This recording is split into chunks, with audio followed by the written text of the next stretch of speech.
네, 안녕하십니까. 현재 저는 에듀나인에서 공인중개사 법령 및 실무를 담당하고 있는 이재희입니다. 저는 대학에서 법학을 전공했고요. 지금 이 과목만 현재 26년째 강의를 하고 있어요. 그래서 이 과목에 대해서만큼은 누구보다도 잘할 수 있다고 자신을 하고 있습니다. 그래서 다양한 경험과 그 다음에 축적된 자료를 통해서 충분하고 양질의 정보를 제공할 수 있다고 생각합니다. 그래서 저만 믿고 따라주신다면 좋은 결과가 있으리라고 생각이 됩니다. 예, 이 공인중개사 자격증은 이제 우리가 이걸 취득하면서 여러 가지 방향으로 나아갈 수 있거든요. 일단 취업을 할 수 있어요. 특히 요즘 젊은 세대들 있잖아요. 20, 30대 취업 안 돼서 고민하시는 많은 분들, 부동산 관련 회사랄지 그 중개법인에 취업을 해서 여기서 뭐 취업해서 일을 함으로써 돈도 벌 수 있고요. 그 다음에 또 자격 수당이랄지 또 승진 기회 이런 것을 많은 기회를 얻게 되겠죠. 이것도 하나 또 있고요. 또 가장 중요한 것이 이제 창업이죠, 창업. 그래서 이제 뭐 우리가 이 창업은 전 연령층에서 다 가능하죠. 뭐 20대가 됐건 60, 70대가 됐건 40, 50대가 됐건.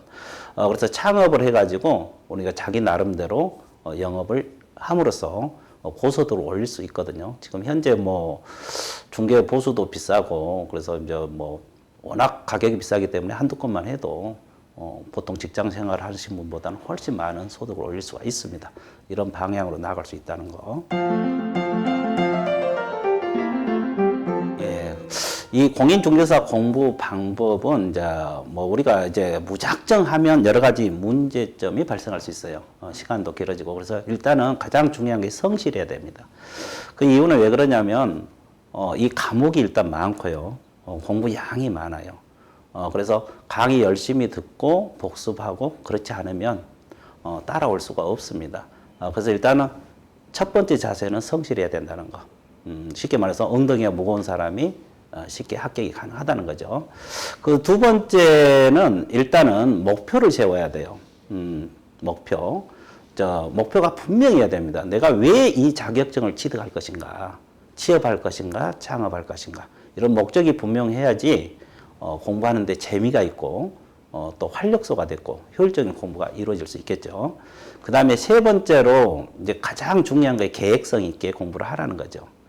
이 과목도 많고 양도 많기 때문에 또 법률 용어 자체가 어렵잖아요. 그래서 11, 12월 때는 보통 우리가 이제 기초 강의 가르치고 뭐 1, 2월, 3, 4월 기본 강의 가르치고 또 5월, 6월 달은 뭐 요약집, 그리고 7, 8월 달에는 문제집, 9, 10월은 뭐 모의고사 문제 형태 이렇게 해서 차근차근 계획성 있게 움직여 줘야만이 나중에 고득점을 올릴 수 있다는 겁니다.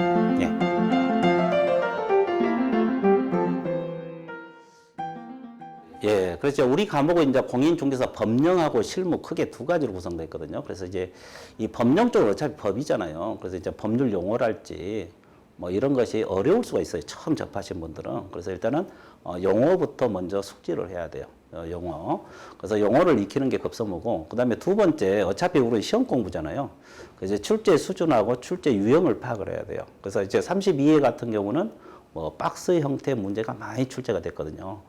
이런 문제도 대비를 해야 되고, 그죠? 또 난이도는 어느 정도인가. 그래서 여기에 맞게 전략을 세워야 된다는 거.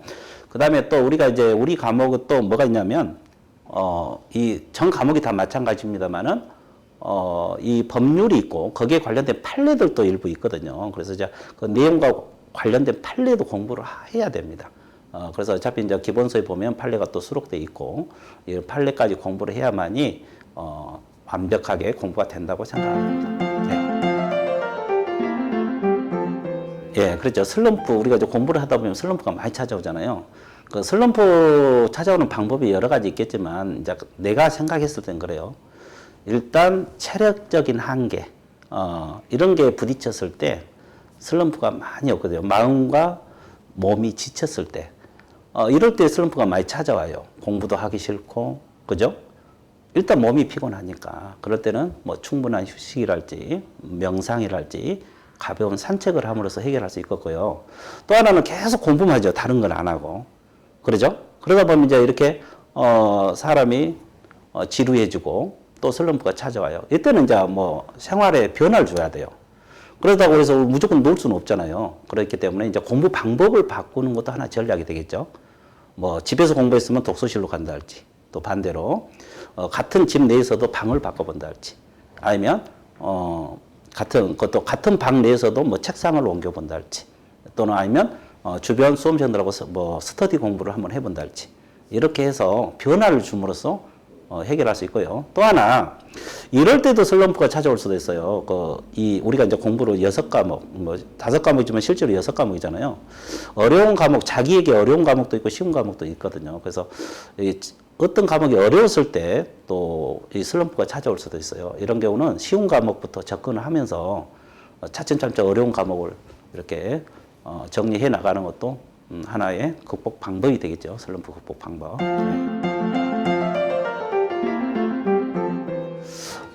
제 강의는 일단은 뭐 이해하기 쉽게 강의를 해요. 이해가 쉽게 강의를 해주고, 또 하나는 핵심을 정확하게 짚어줘요. 그러니까 여기서 무슨 문장이 뜨잖아요. 뭐 자격 취소되면 우리가 이제 우리 과목에서 5일 이내 국토교통부 장관에 보고를 하게 돼 있거든요.